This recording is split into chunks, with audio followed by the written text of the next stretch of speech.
Hey guys, Jim here.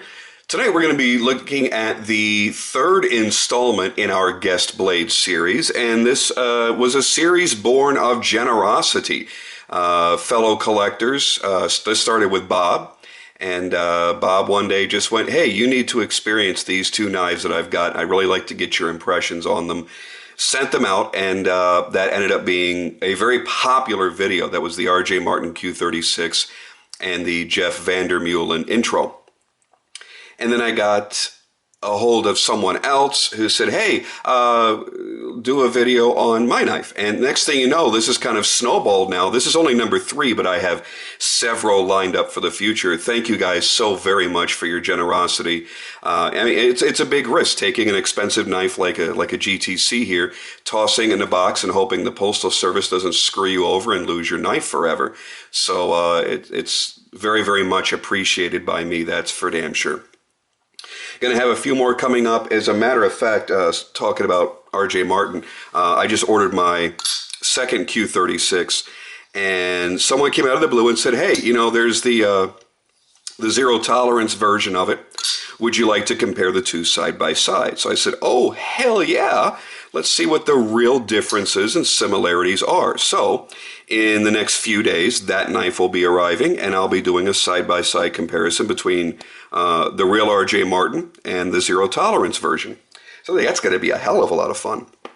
Got a few more lined up, and we'll see those as they come through. Now, let's start off here with thanking the person who generously just offered this out of the blue. His name is Brian Dunn. You guys know him on YouTube as B Dunn. It's the letter B, then a space, and then D-U-N-N. Check out his channel. This is just one example of the insane quality knives that this guy has. And I'll be perfectly honest, this probably isn't the best knife that he has, to be honest with you. So to check out his channel, if you're on Instagram, he's under either bdunn71 or bkdunn71. I think it's bdunn71. Everybody's got a different name on YouTube and then on Instagram and then over here. And over. It's hard to keep up. So definitely check him out. Super awesome, amazing guy. Just a really great guy to kind of BS with about knives and about everything else. And he has a stellar collection. All right, let's get into the knife. What we're looking at here is the GTC Federal Lite HC prototype. There's a whole bunch of stuff coming at you there all at once, but before I get into all that, let's take a nice close macro look at the knife.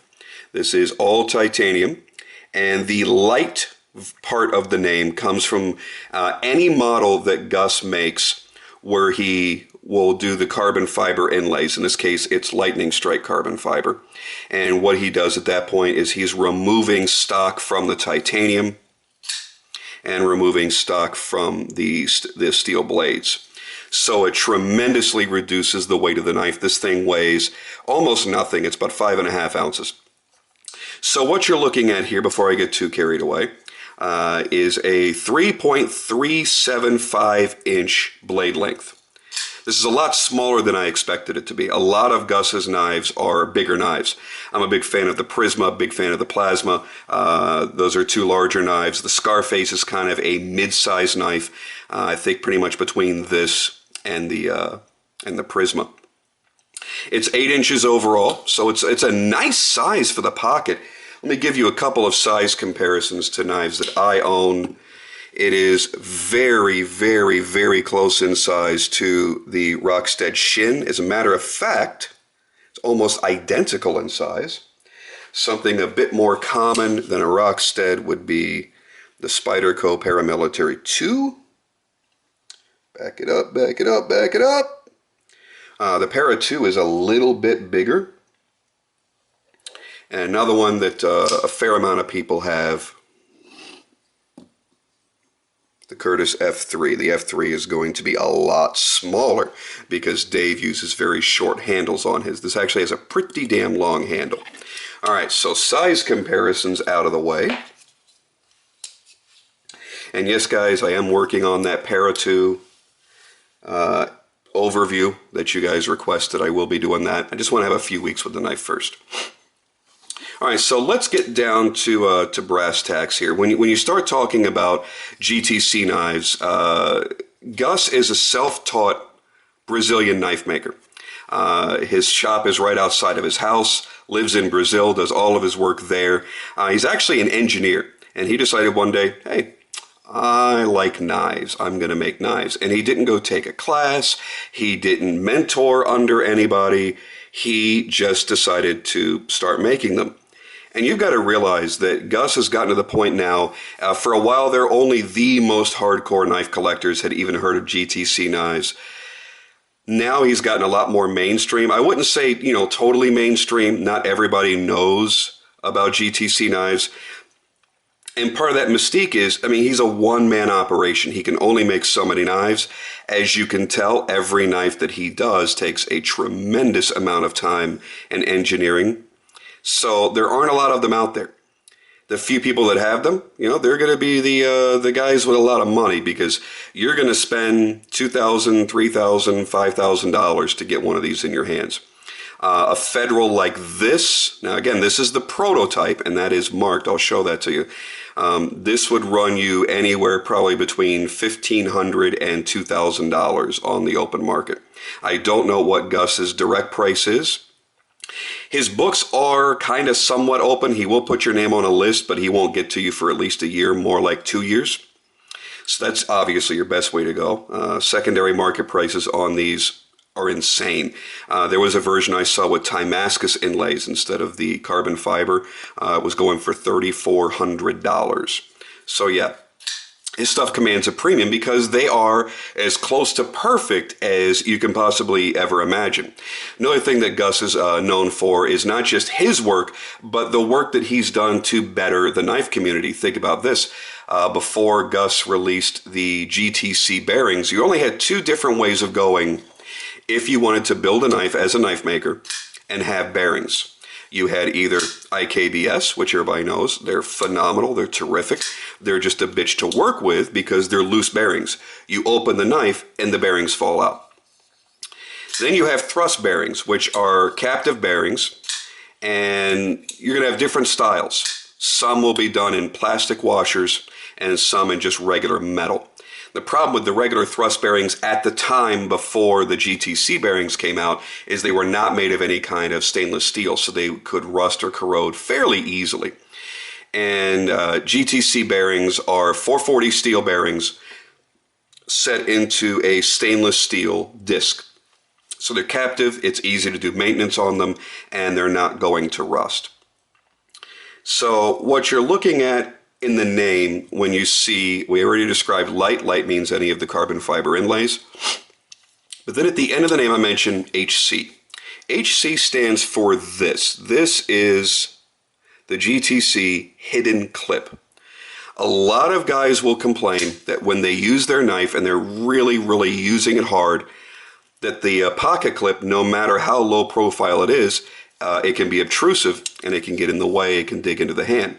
Well, with this knife, here's all you're doing. Your pocket clip is almost completely flush with the knife. Then you're just pinching it in and moving it over. Sorry, I was pinching on the wrong side. I'm kind of working upside down here. So when you're going to drop it in the pocket, all you're going to do is take your thumb, you're going to open up the clip and release it. It provides just enough tension in the pocket. And, you can't get more ingenious than that. Just awesome. These are some of the little things that Gus is able to achieve with his engineering background. One of the things he's known for is this very modern and futuristic look, very clean looks. Now, any nitpicks that I may have on this knife, I want to be very clear, is because this is a prototype. This is a hand-built, well, all of his knives are hand-built, but it's a hand-built prototype, and that is marked, where was it marked? Oh, it's marked here. So there you see it right there. Lite Federal HC prototype. So you got to realize when knives are in prototype stage, this is basically for the knife maker to see if everything he's decided to do is going to work together, to see what areas he has to trim back, what he has to maybe countersink, what he has to do for this and for that.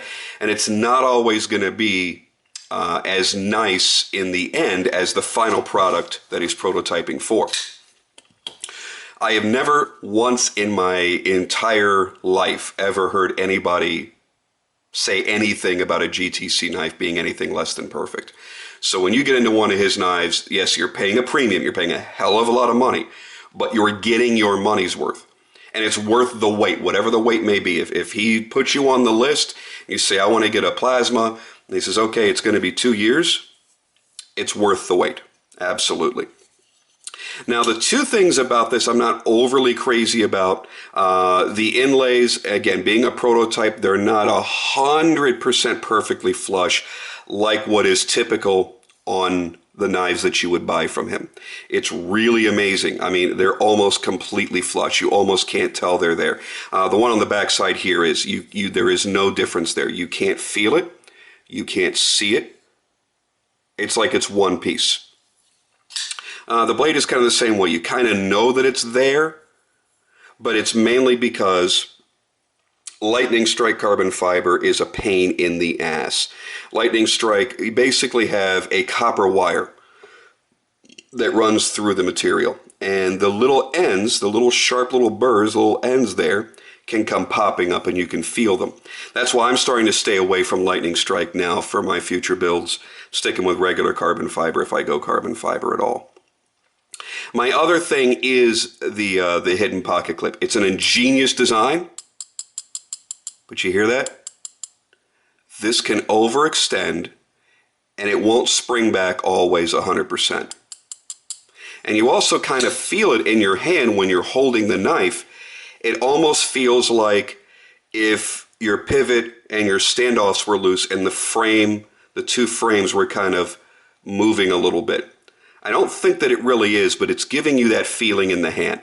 That's about the only thing that I can say I'm not crazy about. The flipping action is fantastic, nice and smooth. Just the perfect amount of tension on this spring bar. You do have, where is it? Might be better if I open it up. You should be able to see in here, yes. This will prevent the lock bar from over travel, so you can only bring it so far and you'll actually hear it click. You'll hear it being stopped. But you don't have an ugly disc sitting out here. And I'm not saying that the Hinderer disc is ugly. I'm just saying you're not detracting away from this kind of fluid, clean design by having just a random disc sitting in the middle of your lock bar cutout. I love this lock bar cutout. I love the geometry on it. It really flows with the overall design. All the sharp angles, matches the head up here, matches the butt. Everything about this knife is perfectly fitted. You see, of course, it's dead nut centered. You would expect that for a knife of this level. And the jimping, I don't really want to call it jimping. I really want to call it checkering. That is hand checkering. This is like, there's, you know, if you pick up a hand-built custom 1911. This is, you know, the kind of checkering that you would expect on your front strap of the pistol. It is so finely done. I can only imagine how long it took him to get that accomplished. And this is the type of detail that you would expect from anything out of his shop. Now, for me, I think I would honestly have a hard time justifying the expense if I saw this somewhere and somebody had a $2,000 price tag on it, which is about what you would have to expect to pay. I don't know that it's $2,000 worth of knife for me. When I look at other hand-built customs that I own, bring out my Una, for example. Unas don't command the same kind of high price, even though they're a lot similar. It's a one-man operation. Everything is done by him, done in another country. Exotic materials, made to order, whatever you want to do. I look at the Una, and I can instantly look at it and go, it's worth the money. I can feel it in my hand. I feel the solidity, and I feel the ergonomics of it. And I feel the operation, and I'm madly in love. There's no way that knife is ever going to leave my collection. And I would have easily paid double Yoon's price to get my hands on one of these. Just perfection all the way around. Now again, I'm having to be mindful that this is a prototype. And as I hold this, I go, would I spend $1,000 on it? Absolutely. Would I spend 12, 13, maybe 14 on it? Yeah. A, for the name, B, for the exclusivity, and C, I think it's made to that quality degree. Would I go 1800, 19, 2000? Probably not. There are a lot of other knives that I could get into at that price level. I don't know that in the long run, that other knife would serve me quite as well as this, because I look at it a little bit differently than a lot of collectors do. A lot of collectors look at a knife like this and go, that's going to look great in my display case. That's going to look great when I go to a meet where there's a bunch of knife guys and I've got this in my pocket or in a case. I'm the kind of guy that looks at it and goes, that's going to feel really good in my pocket. That's going to really cut down cardboard or do this or do that. I'm going to have a lot of fun flipping it. I'm going to have a lot of fun carrying this on a daily basis. And when you get into something like this, that's all a brushed satin titanium, you have to worry, if you're just a collector, how much wear is this going to show? I'm too afraid to use it. I look at it as, how much wear is it going to show? How nasty is it going to look after I've carried it for 3, 6 months, 8 months, a year? How often am I going to have this rebrushed? Because a knife like this can't just sit in the pocket. A knife like this has to be used. A lot of his stuff really are museum pieces. The really exotic inlays that he has done. He does mind-blowing work. He does things that you have a hard time wrapping your mind around. Again, that hidden clip is one of them. The inlays. Now, a lot of knife makers do inlays, and a lot of knife makers do them in different ways. And there are plenty out there that will do a flush inlay like this. Very few, and I mean very few, that can get this kind of precision. I mean, like I said, on this side, this is much more what I would expect on one that you would buy from him now. It is, you don't know it's there. If you closed your eyes, you did a little Helen Keller on it, you'd be thinking, oh, that's just a one piece. Nope. Beautiful inlay. Same on this side of the blade. The only thing I feel here is just the copper wire coming out. I don't even want to think about how hard that was to achieve. And some people ask, how do you justify spending so much money on a knife? Because hey, I've got a Benchmade that I paid $100 for. It's the greatest knife ever. I can't believe you guys spending over $300 on a knife, and certainly not into the thousands. You know, one of the things that you have to look at is you know, the choice of steels. I mean, yeah, I could buy, you know, Boker is now, they just this week released their version of this knife. And it's actually, it looks almost dead on identical. And they even incorporated the hidden clip design. But they're using 440 steel. Now, a lot of guys are going to go, whoa, I don't know why you guys are always talking down about 440C. Or, gosh darn it, I work on a boat dock and I've always got, you know, listen. There are a lot of reasons why we choose more exotic steels. One of them is, I don't want to have to sharpen my knife every day. I don't want to have to sharpen my knife every 2 weeks. Every time you sharpen a knife, you're taking away material and taking away from the life of that knife, period. There's no way around it. And when you look at something like 440C versus 154CM or S35VN or 3V or any of those more exotic steels, you're getting into longevity, durability, higher degrees of corrosion resistance, less likely to chip the edges and get microchipping. You're getting better heat treatment when you're getting into more expensive knives. A production knife is great. We all have a need for a production knife. I certainly have some that I truly love. Fact of the matter is, and while this is more of a premium steel, this may not have been the best example, this is not made to the same degree this is. There's no hand fitting here. This is all just stainless. This is all just stainless steel in the liners and in the lock mechanism. And, you know, it's a great knife. Probably one of the best knives ever made, period. But you can't compare it to something like this. Hand-built, amazing titanium work, amazing inlays with the carbon fiber, ingenuity with this clip. The flipping action is amazing. No matter how you do it, it's just rock solid. And it feels great. The steel, I don't know what steel he's using on this particular example. I tried researching it and found absolutely no information on the steel that he chose to use on this. So I apologize, I can't give you that. But it's going to be a more exotic steel. It's not going to be 440 stainless steel. It's going to have a super fine edge. It's going to maintain that edge for a good long time. It's going to be highly corrosion resistant. This is why we spend the money that we do on our collections. And I have to thank Brian once again for sharing this beauty from his collection. I've had a lot of fun fondling this. This would have been a more detailed and longer video, but I literally have to turn right around and send this back because Brian wants to have this in his pocket for the weekend. He's meeting up with some friends, and he wants to be able to have this knife with him. So I just appreciate him taking the time and getting this thing out so fast. I am blown away. I've always known that I was going to own a GTC at some point, and now this has solidified it for me. So I'm going to be sending out an email a little bit later on today, and hopefully I'll get a response from Gus and get on his list. And I don't know if I'm going to go for a Prisma or a Plasma. I don't know. Maybe, you know what, this is a good carry size. Now that I think about it, I've bought a lot of big knives lately. Maybe it's time to get into something a little smaller again. I don't know. I'll see what he says. I'll see what the pricing is like. Oh, I could do this all day. I would carry this today if I were able to.